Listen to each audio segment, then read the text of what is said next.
사람의 능력이나 가치는 이제 평소 때보다는 위기를 만나거나 큰 문제에 직면했을 때 진가가 나타나는 경우가 많습니다. 그래서 흔히 난세에 영웅이 난다 이런 이야기를 하죠. 그러면서 이제 이런 비유를 듭니다. 이순신 장군이 아무리 훌륭한 명장이라 할지라도 임진왜란이라고 하는 국난이 없었다면 지금처럼 그의 이름이 남아있을까 하는 겁니다. 그래서 이 영웅은 본인의 능력도 있어야 하지만 동시에 그 능력을 발휘할 수 있는 위기 상황도 있을 때 그 사람의 이 영웅됨, 그 사람의 진가가 세상에 드러나게 된다는 겁니다. 오늘 우리가 살펴볼 말씀은 요즘에 우리가 그 요셉에 대한 이야기를 살펴보고 있지 않습니까? 그런데 그 중간에 이 야곱의 집안에 큰 어려움, 위기가 닥쳐왔을 때 그 위기를 이겨내게 만드는 혜성같이 등장한 유다라는 사람의 초점을 맞추어서 오늘 말씀을 좀 살펴보려고 합니다. 오늘 본문의 배경이 되는 것부터 한번 좀 살펴볼 텐데요. 먼저 첫 번째로 야곱의 집에 닥친 진퇴양난의 문제입니다. 오늘 본문은 그렇게 문제를 부각시키고 있지는 않지만 잘 보면 이 야곱의 집안에 지금 진퇴양난의 상황, 큰 문제에 빠진 것을 보게 됩니다. 지금 외적으로 보면 모든 사람이 다 겪고 있는 문제죠. 당시에 엄청난 기근이 왔습니다.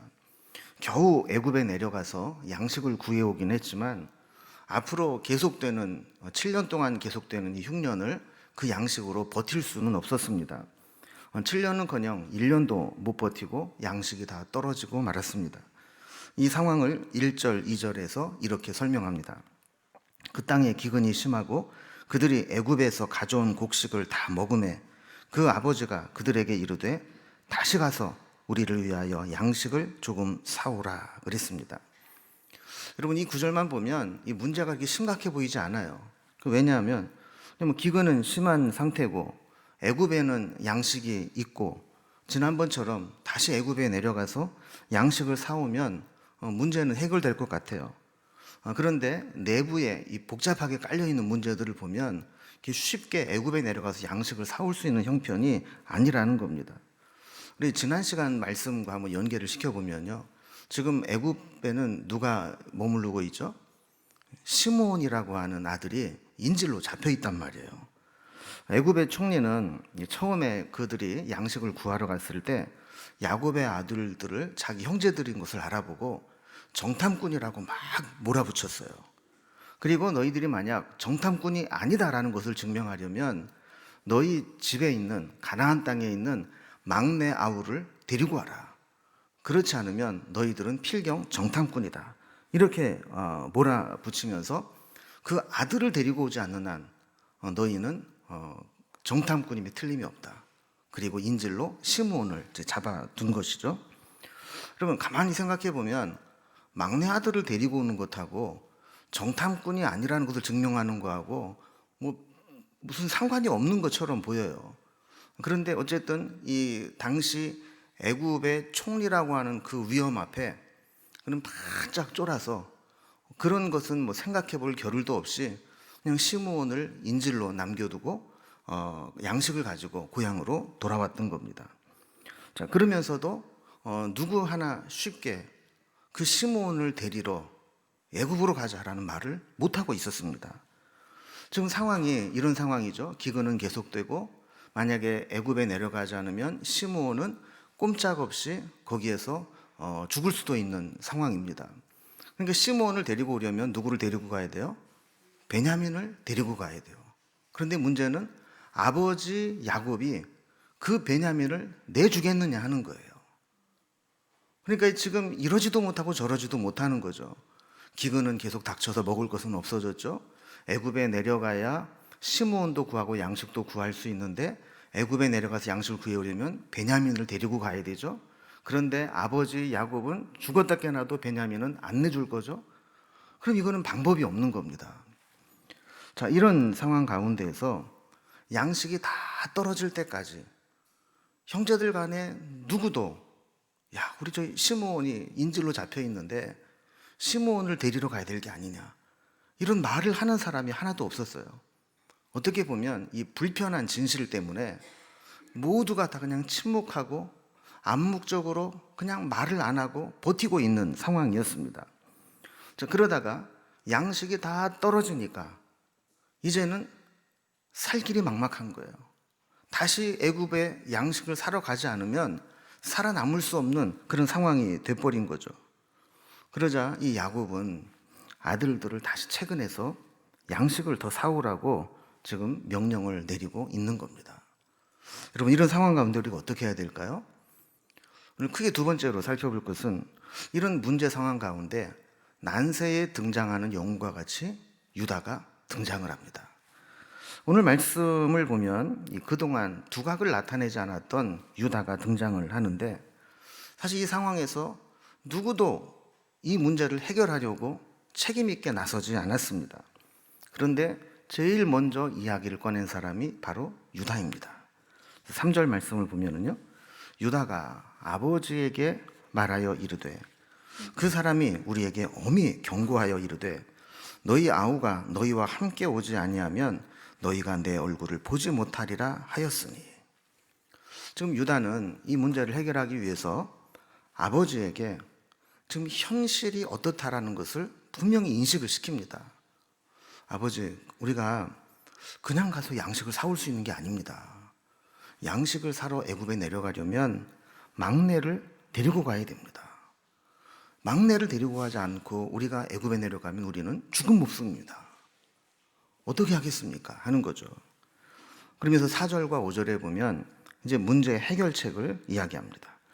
아버지께서 우리 아우를 우리와 함께 보내시면 우리가 내려가서 아버지를 위하여 양식을 사려니와, 아버지께서 만일 그를 보내지 아니하시면 우리는 내려가지 아니하리니, 그 사람이 우리에게 말하기를 너희의 아우가 너희와 함께 오지 아니하면 너희가 내 얼굴을 보지 못하리라 하였음이니라. 자, 너희가 내 얼굴을 보지 못할 것이다. 이것은 죽은 목숨이다. 이런 이야기죠. 그러니까 아버지가 동생 베냐민을 내주어서 베냐민을 데리고 가면 우리가 양식을 사올 수 있지만, 베냐민 없이 내려가서 애굽의 총리를 만나게 되면 우리는 죽은 목숨이다 하는 거예요. 자, 그러니까 이제 선택을 해야 된다는 거죠. 아버지가 베냐민을 내주지 않아서 우리 식구들 다 굶어 죽든지, 아니면 좀 위험 요소는 있지만 아버지가 베냐민을 우리에게 내주어서 베냐민을 데리고 가서 시므온도 찾아오고 양식도 사오고 그래서 우리 식구들이 살든지, 이제 아버지가 선택을 해야 됩니다 하는 겁니다. 여러분, 이 이야기를 들으면 야곱이 결정을 내려줘야 되는데 결정을 내리는 것이 아니라 오히려 막 발끈하면서 화를 냅니다.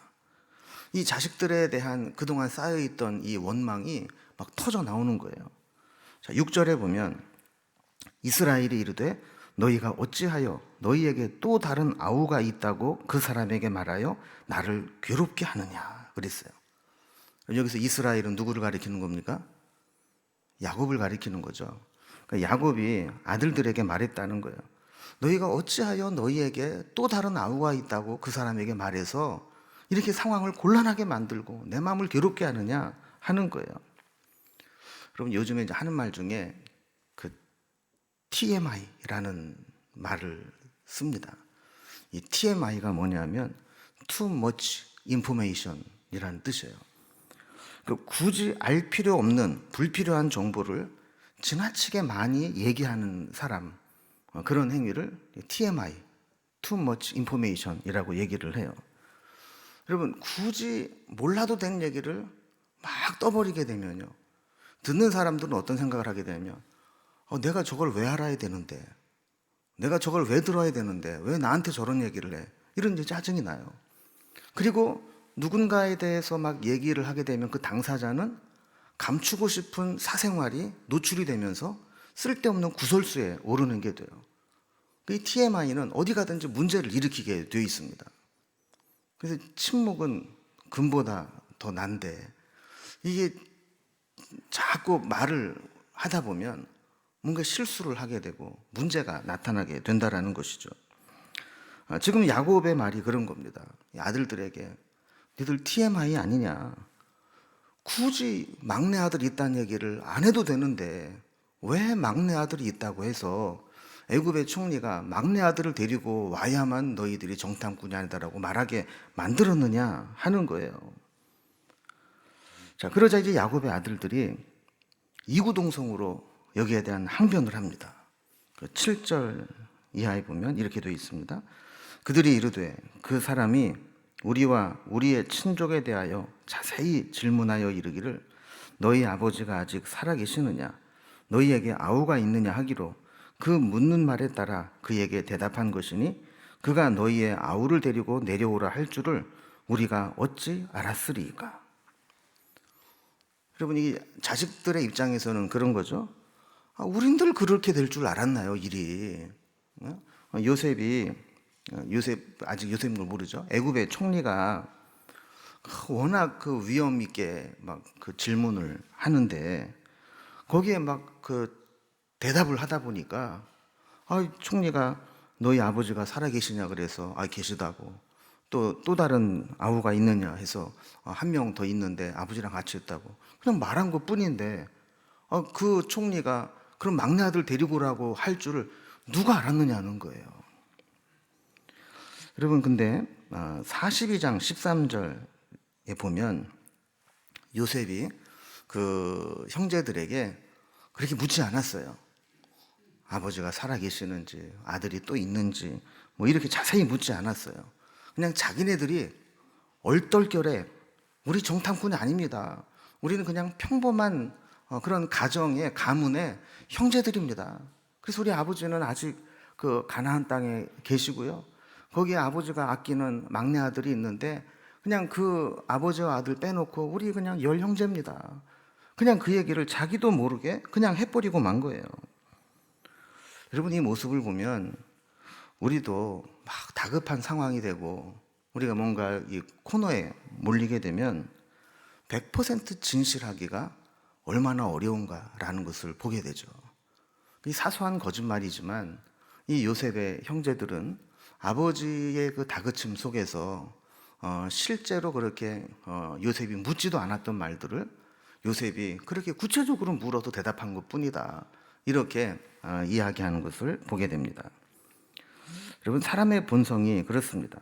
자기가 잘못한 것에 대해서는 최대한 숨기거나 미화시키려고 하고, 남이 잘못한 거나 내가 피해를 입었다라고 생각한 것은 아주 심각하게 부각시키는 그런 경향이 있죠. 야곱의 아들들도 마찬가지였습니다. 아버지가 원망을 쏟아내자 이구동성으로 자기 방어를 위해서 이런 거짓말들을 내뱉게 된 겁니다. 자, 그런데 이때 유다가 영웅처럼 등장합니다. 그리고 아버지를 설득하기 시작합니다. 자, 8절에 뭐라고 설득을 합니까? 유다가 그의 아버지 이스라엘에게 이르되 저 아이를 나와 함께 보내시면 우리가 곧 가리니 그러면 우리와 아버지와 우리 어린아이들이 다 살고 죽지 아니하리이다 그랬습니다. 그러니까 아버지가 지금 그런 이 원망을 쏟아내고 원한을 쏟아낼 때가 아니라는 거예요.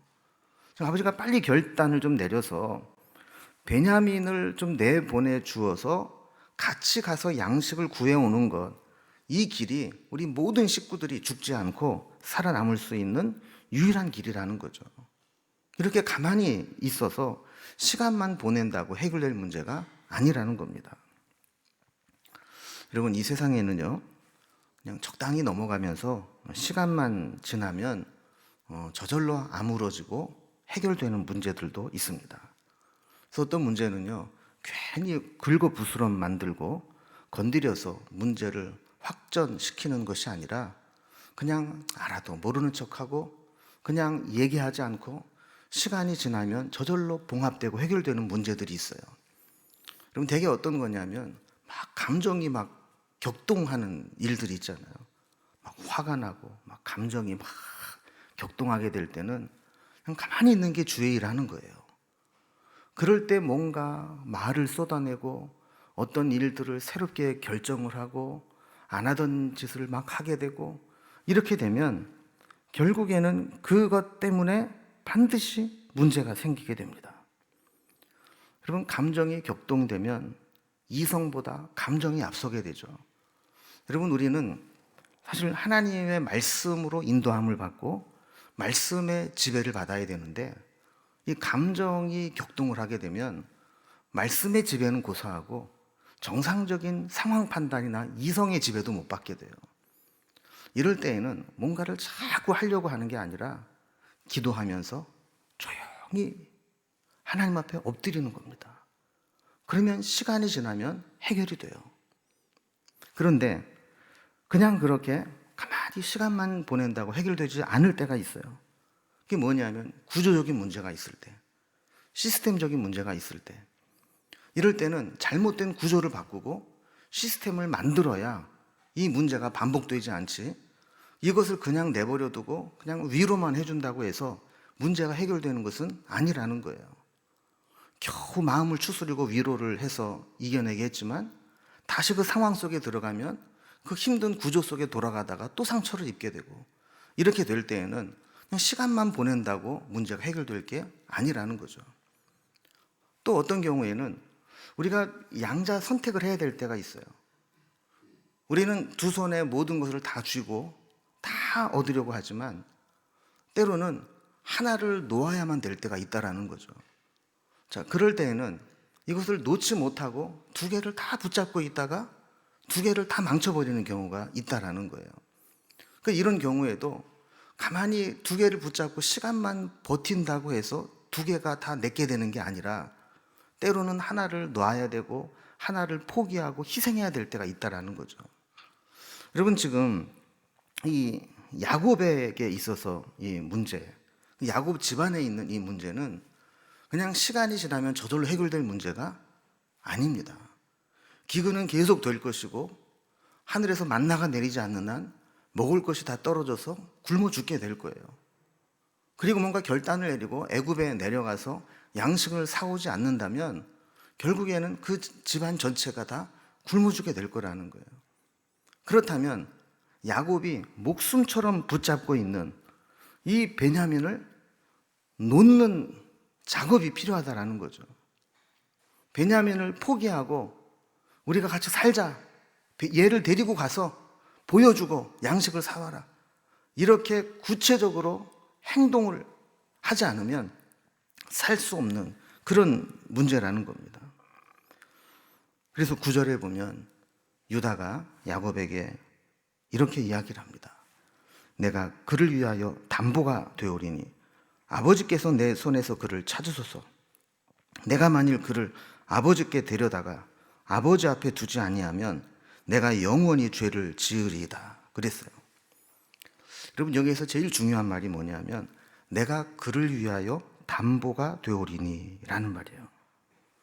여러분, 담보가 되겠다, 내가 그에게 담보가 되겠다는 말이 뭐냐면 지금 이후로 벌어지는 모든 일에 대해서 베냐민에게 무슨 문제가 생기면 내가 책임을 지겠다는 거예요. 여러분, 담보라는 말은 다른 말로 말하면 보증이라는 거예요. 여러분, 요즘에는 보증 서달라고도 안 하고 서달라고 해도 서주지도 않지만 옛날에는 보증 잘못 써가지고 망한 사람들 많아요. 여기도 옛날에 그런 분 있나 모르겠어요. 근데 이 보증을 선다는 게 뭡니까?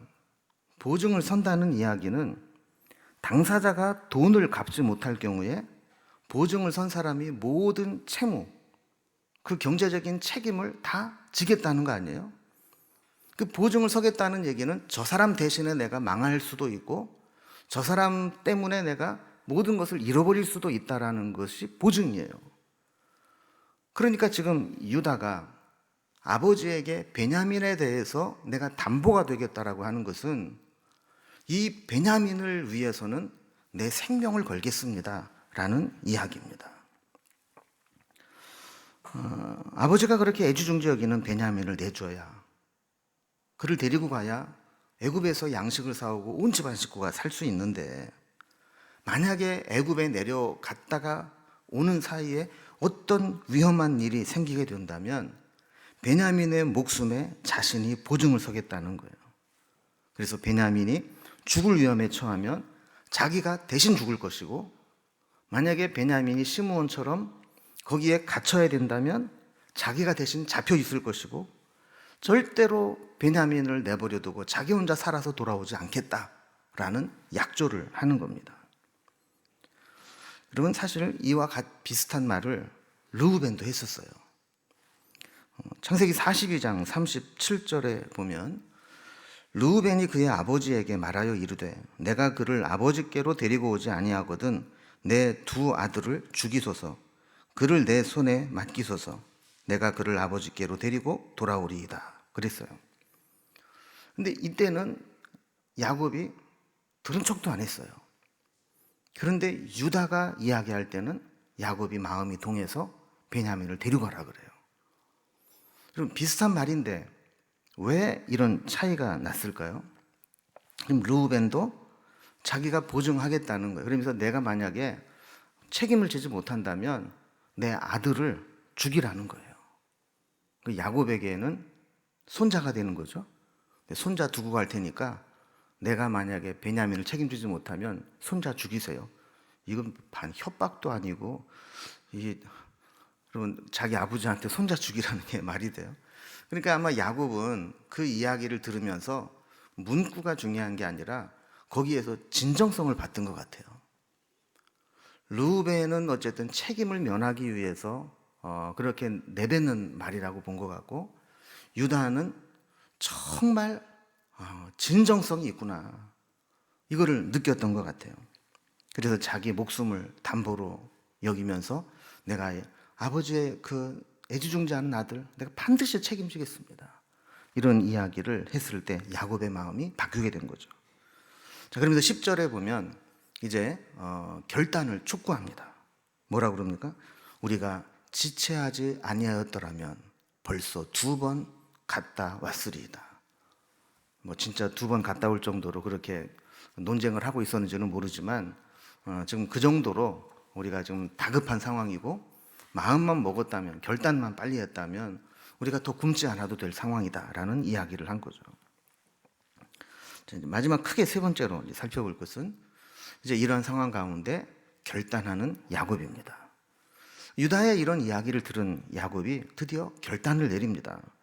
야곱의 결단은 목숨처럼 붙잡고 있었던 베냐민을 내주는 것입니다. 14절 말씀에 보면 전능하신 하나님께서 그 사람 앞에서 너희에게 은혜를 베푸사 그 사람으로 너희 다른 형제와 베냐민을 돌려보내게 하시기를 원하노라. 내가 자식을 잃으면 잃게 잃으리로다. 이런 얘기를 했어요. 여러분 여기서 두 가지를 우리가 주의 깊게 봐야 되는데 하나는 야곱이 그제서야 비로소 전능하신 하나님의 이름을 부르기 시작했다라는 거예요. 그러니까 야곱이 아직까지 뭐 하나님만 붙잡고 하나님만 의지하고 이런 고백은 아니라 할지라도 이제 이 문제가 하나님 손에 있구나. 전능하신 하나님이 도와주셔야 되겠구나 라고 하는 것을 비로소 깨닫게 되었다라는 겁니다. 여러분 우리도 인생을 살면서 여러 가지 문제를 만날 때 그런 경험을 하지만 사실 여기까지 오는 것도 쉬운 건 아닙니다. 우리도 어떨 때 보면은요 막 문제의식을 느낄 때 그 문제에 빠져서 막 헤매고 있다가 어느 순간에 이렇게도 안 되고 저렇게도 안 되고 막 답답할 때 우리가 흔히 하는 말이 있죠. 기도나 해볼까? 하나님 바라봐야 되는 거 아니야? 이런 생각이 슬며시 들 때가 있다고요. 여러분 어떻게 보면 야곱을 우리가 흉볼 게 아니라 대부분의 사람들이 그래요. 내가 쓸 수 있는 카드가 한 장만 남아 있어도 하나님을 붙잡지 않는 게 우리 인간의 본성입니다. 그래서 마땅히 기도해야 될 때 기도하지 못하고 그냥 원망만 하고 다투고 막 이러고 있다가 드디어 야곱이 하나님을 바라보면서 하나님의 이름을 부르기 시작했다라는 거예요. 여러분 우리도 돌아보면 얼마나 많은 문제들을 하나님께 맡기지 못하고 내가 그냥 붙잡고 있으면서 고통스러운 시간을 보내고 있습니까? 우리가 경험적으로 알고 있는 게 뭐예요? 그 문제 내가 붙잡고 있어봐야 문제가 더 골마 터지기만 하고 복잡해지기만 하고 꼬이기만 하는데도 하나님께 완전히 내맡기지 못하고 그냥 그걸 쥐고 힘들어하게 스스로 고통스럽게 만들 때가 있다라는 겁니다. 요즘에는 그런 문구 보기가 어렵지만 예전에는 목욕탕에 가면 꼭 이런 게 붙어 있었어요. 사전을 보면 귀중품 보관 안내. 귀중품은 카운터에 보관하여 주십시오. 맡기지 않은 분실물은 책임지지 않습니다. 여러분, 카운터에 주인에게 맡기면 맡긴 물건은 주인이 책임을 집니다. 그래서 돈을 얼마를 맡겼다든가 아주 비싼 시계를 맡겼다든가 이렇게 확인이 된 물품에 대해서는 만약에 없어지게 되면 주인이 책임을 져야 되는 거죠. 마찬가지로 하나님께 맡긴 문제는 하나님이 책임져 주십니다. 그러나 하나님께 맡기지 못하고 내가 붙잡고 있는 문제는 내가 책임을 져야 됩니다. 그런데 문제는 내 인생을 내가 책임질 수 없을 때가 많다는 겁니다.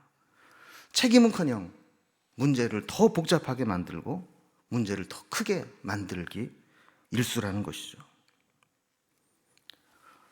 야곱에게 있어서 또 한 가지 변화는 이제 베냐민을 다른 형제들과 함께 애굽에 갔다 올 수 있도록 내주게 되었다라는 겁니다. 그래서 야곱이 정말 놀라운 변화를 일으키면서 고백을 하는데 뭐라고 말하느냐 하면 아까 읽은 14절 맨 뒷부분에 보면 내가 자식을 잃게 되면 이르리로다. 여러분, 야곱이 여러 가지 그의 인생에서 잘못한 게 많이 있지만 대표적으로 잘못한 게 편애예요. 편애. 자식들을 얼마나 편애를 하는지. 여기도 보면 그의 마음속에 진짜 아들이라고 여기는 아들은 베냐민밖에 없었어요. 야곱의 인생 마지막까지 끝까지 포기하지 못하고 쥐고 있는 게 베냐민이었어요. 요셉을 잃고 난 후에 야곱이 목숨처럼 붙잡고 있는 게 베냐민이었어요. 이 베냐민을 향한 야곱의 마음은 거의 집착에 가까웠고 맹목적인 사랑이었어요.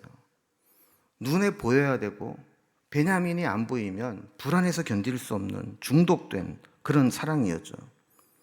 그런데 그런 아들을 내주면서 내가 자식을 잃게 되면 이르리로다. 이렇게 말했다라고 하는 것은 그에게서는 엄청난 변화가 일어나고 있다라는 겁니다. 여러분, 우리의 신앙과 인격은 나에게 베냐민과 같은 것까지 내려놓을 수 있을 때 성장하고 성숙해질 수 있습니다. 어떤 목사님이 이런 이야기를 하는 걸 들으면서 제가 마음이 좀 아픈 적이 있었는데요. 그 목사님이 그런 얘기를 하는 거예요. 목회를 하면서 나에게 시비 거는 건 내가 얼마든 참지만 내 가족 건드리는 것은 참지 않겠다고 이렇게 공공연하게 얘기를 하고 다니시는 거예요. 여러분, 어떻게 보면 아주 든든한 가장의 모습 아닙니까? 내 새끼, 내 마누라 함부로 얘기하면 내 목 사고 뭐고 내가 가만히 안 둘 거야 이러는 거죠. 그럼 목회를 위해서 가족들을 희생시키는 것도 옳은 것은 아니지만 가족이 교회보다 우선시되거나 하나님보다 우선시되어서도 안 되는 것입니다. 가족이 우상이 되고 가족이 먼저가 되면 그 일로 인해 교회가 혼란스러워지고 하나님의 일을 하는데 장애가 될 수도 있습니다. 지금 야곱에게 가장 큰 문제가 뭐냐면 이 베냐민, 이 아들, 이거를 포기하지 못하는 거예요. 이거를 붙잡고 하나님처럼 의지하고 사랑하고 애착을 갖고 있는 겁니다. 여러분, 결국 우리의 문제는 내려놓지 못함에서 생겨납니다. 내려놓아야 해결되는 문제예요. 내려놓아야 하나님이 역사하는 문제예요. 내려놓아야 하나님의 축복이 시작되는 문제들이 있는데 그거를 끝까지 붙잡고 내려놓지 못하고 포기하지 못하는 경우가 있다는 겁니다. 여러분, 우리가 알아야 됩니다. 우리는 어차피 빈손으로 왔다 빈손으로 가는 존재입니다. 조금 후하게 쳐줘도 알몸으로 왔다가 수의, 옷 한 벌 얻어 입고 가는 게 우리의 인생입니다. 그럼 그거 말고 더 가져가시는 분 계세요? 없어요. 기껏해야 마지막 갈 때 수의 한 벌 얻어 입고 가는 거지 아무리 돈 많고 권세가 있어도 그 이상 가져갈 수 있는 건 아무것도 없습니다. 하나님이 부르시면 물질도, 가족도, 명예도, 세상 자랑도 다 내려놓고 가야 되는 게 우리의 인생입니다. 그런데 그게 뭐라고? 그거를 붙잡고 놓지 못해서 우리의 문제를 확대시키고 하나님의 은혜의 통로를 막고 있느냐 하는 겁니다. 야곱에게 있어서 좋은 점만 있었던 건 아니에요. 이렇게 비로소 놓을 줄 알았지만 야곱의 모습을 보면 하나님은 믿지만 여전히 인간적인 방식으로 살아가는 모습을 또 한편으로 보게 됩니다. 이 야곱을 보면은요, 사람 진짜 안 변한다, 이런 걸 깨닫게 돼요. 아무리 많은 체험을 하고 아무리 오랫동안 하나님과 동행을 하며 살았어도 마지막 결정적인 순간에 보면 그는 여전히 인간적인 방법, 세상적인 방식으로 살아가는 모습을 보게 됩니다. 목회를 하면서도 제일 안타까울 때가 그런 거거든요. 좀 신앙생활을 좀 하면 좀 인격이나 신앙이 좀 성숙하고 성장해야 될 텐데 늘 어린아이의 모습이고 늘 변하지 못하고 조금도 성장하지 못하고 하나님 믿는다고 하지만 몸은 교회에 와 있고 하나님의 이름을 부르지만 일하는 방식을 보면 여전히 세상적인 방식이고 인간적인 방식대로 살아가는 모습, 이 모습들을 우리가 볼 때가 많습니다. 여러분 어떻습니까? 예수를 믿고 예수의 방식으로, 성경적인 방식으로 하나님의 뜻을 따라 살아갑니까? 아니면 예수를 믿지만 여전히 세상적인 잔머리를 굴리고 인간적인 방식을 따르고 세상적인 그 방식과 똑같이 살아가고 있습니까? 야곱의 문제 해결 방식이 그렇습니다. 11절과 12절에 보면 다시 애굽으로 양식을 사러 보내면서 몇 가지를 지시합니다. 너희는 이같이 하라 그러면서 11절 중간에 보면 야곱이 그 아들들에게 이렇게 이야기하죠. 너희는 이 땅의 아름다운 소산을 그릇에 담아가지고 내려가서 그 사람에게 예물로 드릴지니 곧 유향 조금과 꿀 조금과 향품과 모략과 유향나무 열매와 감 복숭아니라. 여러분 이걸 보면 야곱은 하나님을 의지하기보다는 세상적인 방식으로 문제를 해결하려고 했어요. 기도하며 하나님의 응답을 받고 하나님의 도우심으로 자녀들을 보내는 것이 아니라 물질로, 뇌물로, 예물로 애굽의 총리의 마음을 얻으려고 했던 겁니다. 그래서 그 당시 가나안 지역의 특산품으로 여겨지는 유향, 꿀, 향품, 모략, 우리나라에는 없는 식물이라 유향나무 열매 그랬는데 원래의 그 식물의 이름은 파스타치오, 또 감복숭아는 아몬드, 견과류 같은 것들이죠. 가나안 땅에서 난 이 특산품들, 이런 것들을 애굽의 총리에게 가져다 주면 애굽의 총리가 그 예물을 받고 너희들에게 후대할 것이다 하는 거예요. 성경학자들 중에 보면 이러한 야곱의 모습을 긍정적으로 해석하는 사람도 있고 부정적으로 해석하는 사람도 있어요. 긍정적으로 해석하는 사람은 참 지혜로운 사람이다. 그리고 요셉의 총리의 마음을 얻기 위해서 철저하게 준비했던 이 야곱의 그 모습을 볼 수 있다. 이렇게 긍정적으로 해석을 하는 사람도 있고, 또 부정적으로 보는 사람은 아까 제가 말씀드린 것처럼 사실 그게 중요한 게 아니라 자식들을 그 위험한 곳에 보낸다면 하나님의 응답을 받고 하나님께 기도하고 하나님과 동행하며 갈 수 있도록 축복을 해줘야 되는데 그런 게 없다라는 거죠. 12절에 보면 이어서 야곱이 이렇게 지시합니다. 너희 손에 갑절의 돈을 가지고 너희 자루 아귀에 도로 넣어져 있던 그 돈을 다시 가지고 가라. 혹 잘못이 있었을까 두렵도다. 자, 42장 우리가 지난 시간에 살펴본 말씀을 보면 애굽에서 형제들이 각각 양식을 사서 자기의 양식 자루를 가지고 왔지 않습니까? 그리고 나서 이 나귀들, 이 짐승들 밥을 주려고 하나를 풀러봤더니 거기에서 돈다발이 나온 거예요. 집에 돌아와서 보니까 모든 자루에 다 다 돈이 들어있는 겁니다. 자, 그러면서 제가 지난 시간에 그런 얘기를 했죠. 공짜라고 해서 무조건 먹으면 안 된다.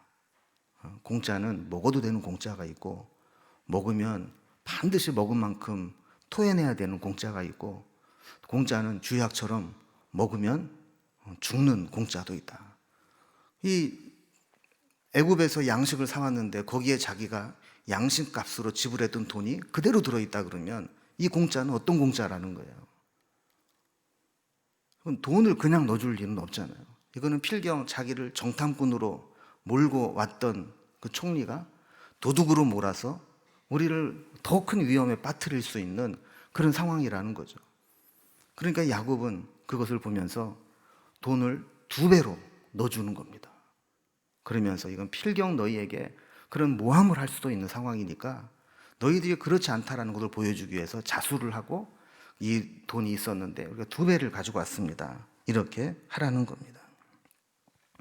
여러분, 이런 모습을 보면 여러분, 예전에 야곱이 형 에서를 만날 때에도 어떤 방식을 취했어요? 기도를 하면서도 온전하게 하나님께 맡기지 못하고 계속해서 뇌물을 보내지 않습니까? 양떼를 보내고 소떼를 보내고 계속 보내고, 그러다 나중에는 종들을 보내고, 그 다음에 마누라를 보내고, 그리고 자식들을 보내는데 덜 사랑하는 순서대로 보내고, 그리고 마지막에는 자기 혼자라도 도망가겠다고 마지막 혼자 남고. 여러분, 이런 이 야곱의 모습이 여기 보면 아직도 남아있는 거죠.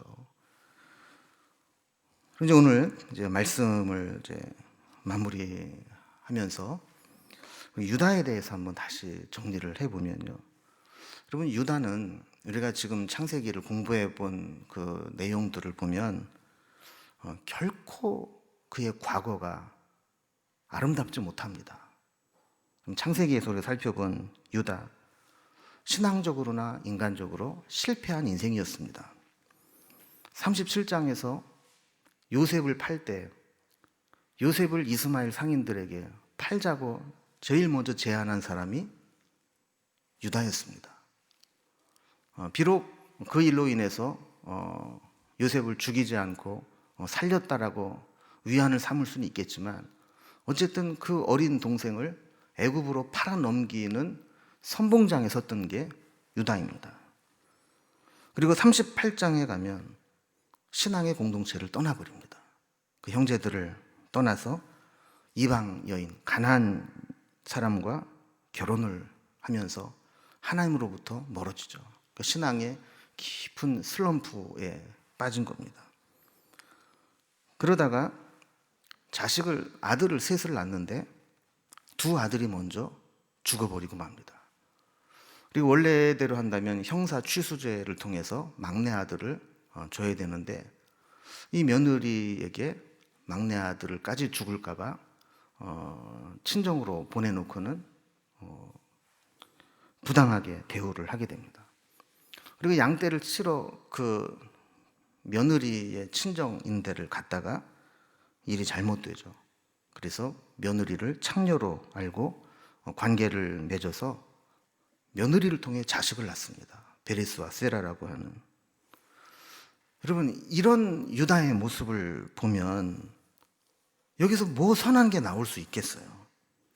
그의 인생은, 지금까지의 인생은 잘못되어도 한참 잘못된 길로 갔던 인생입니다. 허물투성이이고 아무리 좋게 봐주려고 해도 좋게 봐줄 수 없는 그런 인생이었습니다. 그런데 오늘 본문에 보면 그 가정에 정말 위기 상황이 왔을 때 아무도 책임지려고 하지 않고 아무도 나서서 이 문제를 해결하려고 하지 않을 때 나를 담보로 삼아달라고 하면서 아버지에게 베냐민을 달라고 해서 애굽에 내려가 양식을 구해오게 만드는 그 일을 유다가 했다라는 거예요. 실제로 우리가 다음 시간에 살펴볼 44장에 가보면 요셉이 다시 양식을 사러 온 형제들을 시험하기 위해서 곡식을 다시 팔면서 베냐민의 곡식 자루에 은잔을 넣어두지 않습니까? 그리고 가는 일행을 붙잡아서 내 은잔을 누가 도둑질해 갔다. 그리고 자루를 풀어보니까 베냐민의 곡식자루에서 그 은자알이 나온 거예요. 그래서 이 베냐민을 인질로 잡아가겠다 그랬을 때 유다는 요셉에게, 그 총리에게 이야기를 하죠. 이 베냐민이 아버지에게 어떤 아들인가를 설명을 하면서 내가 대신 인질로 잡혀 있겠다고 자청을 하게 되죠.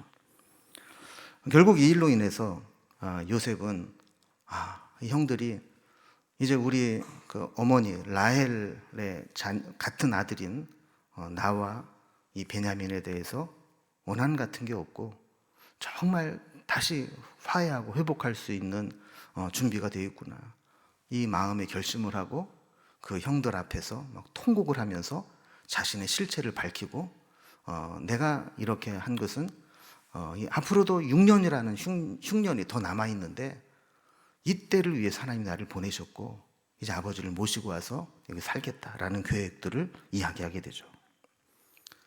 나중에 보면 야곱은 이런 유다를 정말 귀하게 여기는 것을 보게 됩니다. 창세기 49장에 보면 이 야곱이 자기 아들들을 한 명씩 다 축복을 하는데 이 축복이 단순한 축복이 아니라 예언적 축복이었어요. 그런데 유다를 축복할 때 영적인 장자의 축복을 유다에게 내려줍니다. 그래서 창세기 49장 8절에 보면 유다야 너는 네 형제의 찬송이 될지라. 그리고 유다의 이름 자체가 찬송이란 뜻이잖아요. 그런데 이제는 형제들의 찬송이 될 것이다. 뿐만 아니라 10절을 보면 규가 유다를 떠나지 아니하며 통치자의 지팡이가 그 발 사이에서 떠나지 아니하기를 실로가 오시기까지 이르리니 그에게 모든 백성이 복종하리라. 여러분, 규가 뭐예요? 왕들이 쥐고 있는 막대기 아닙니까? 왕권 통치를 가지고 있는, 이것을 바로 유다에게서 떠나지 않게 할 것이고 통치자의 지팡이가 발에서 떠나지 않게 하고 모든 백성이 그에게 복종할 것이다. 그래서 이스라엘의 왕이 어디에서 나옵니까? 유다 지파에서. 초대 왕은 베냐민 지파의 사울이었지만 그 다음부터 다윗부터의 왕이 유다 지파에서 왕이 나오게 되는 거예요. 그리고 그의 후손이 대대로 왕위를 이어받게 되고 왕위가 끊어지지 않게 된 거죠. 여러분, 이걸 보면요, 이 유다가 우리에게 얼마나 귀한 메시지를 주는지 모릅니다. 유다의 과거는 정말 지저분하고 파란만장하고 정말 흉한 인생을 살았지만 그가 어느 순간에 위기를 만났을 때 가정에 헌신하고 믿음으로 헌신하게 될 때 그의 인생이 이렇게 바뀌어버리고 그의 후손을 통해 다윗 왕가가 이어지고 하나님이 그의 가문을 그렇게 축복하시는 것을 보지 않습니까? 저는요, 우리에게도 이런 유다와 같은 변화의 인생의 축복이 있기를 바랍니다. 여러분, 우리 중에 뭐 과거가 그렇게 찬란하고 자랑할 만한 과거를 가지고 있는 분이 얼마나 있겠어요? 신앙인에게 정말 중요한 것은 과거가 아닙니다. 얼마나 변화된 인생을 살아가느냐, 얼마나 하나님의 은혜가 임하느냐 하는 것이죠. 유다와 같이 한때 신앙의 길을 떠났다가도 한때 세상에 정말 있어서는 안 될 일들을 경험하고 왔다 할지라도 마지막에는 이런 축복으로 인생이 이어지고 그 가문 대대로 하나님의 은혜를 받을 수 있는 그런 가문이 될 수 있기를 주님의 이름으로 기원합니다. 기도하겠습니다.